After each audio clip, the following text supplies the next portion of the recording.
വളരെ നൂതനമായ ആശയങ്ങളുമായിട്ടാണ് തൊഴിലധിഷ്ഠിത വിദ്യാഭ്യാസവുമായി ശ്രീ മമ്മൂട്ടി വിദ്യാഭാരതി ഗ്രൂപ്പ് ഓഫ് ഇൻസ്റ്റിറ്റ്യൂഷനുമായി മുന്നോട്ട് പോകുന്നത്.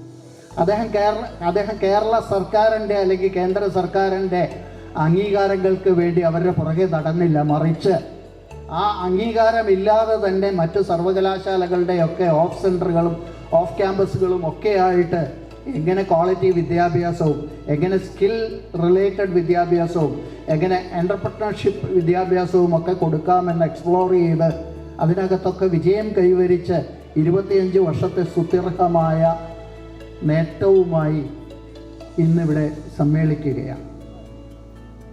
വിദ്യാഭ്യാസ രംഗത്തേക്ക് കടന്നു വരുന്ന ഏതൊരു എൻ്റർപ്രനറെ സംബന്ധിച്ചിടത്തോളം മമ്മൂട്ടി എന്ന വ്യക്തിയുടെ ഉദാഹരണം സധൈര്യം ചൂണ്ടിക്കാണിക്കാവുന്ന ഒന്നാണ് എന്ന് പ്രവൃത്തി പദത്തിൽ തെളിയിച്ചു കൊടുത്ത ഒരു പാരമ്പര്യവുമായിട്ടാണ് ഈ 25ാം വാർഷികം ആഘോഷിക്കുന്നത്.